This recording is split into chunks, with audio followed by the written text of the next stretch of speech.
waxaan jecelnahay tababarka markii ugu horreysay la qabanayo inkastoo san ahayn laakiin inaan ka dhigno joogto ka dhigno qaban qaabino san walbaba qaybta ugu horeysay san dugsiyeedka 3 bilood ugu horeysay ilaa 4 bilood ugu horeysay inaan ka dhigno mid dhaca si qaybtaas ay u noqoto joogto u noqoto ayna hormuud noogu noqdaan guddoonka sportska gobolka Banaadir ay hormuud noogu noqdaan tan maanta awadno inkastoo aan joint aan ku wadanahay laakiin ay guddoonku noogu noqdaan sportska noogu noqdaan hormuud noogu noqdaan since ay sportska qabisan annaguna haddaan nahay dugsiyadka aan nahay oo waaxda agaasig waxbarashada aan nahay iyo dugsiyadii adinka aan matalaysaan inaan isla qaban qaabano ayaga aan ku garab galno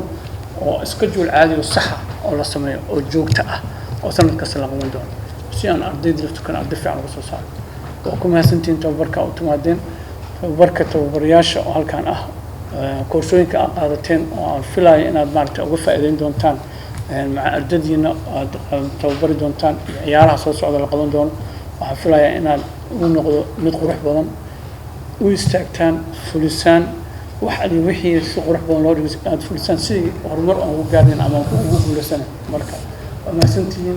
هذا وما سنتين ما تكين هذا وما سنتين كسقط بالكين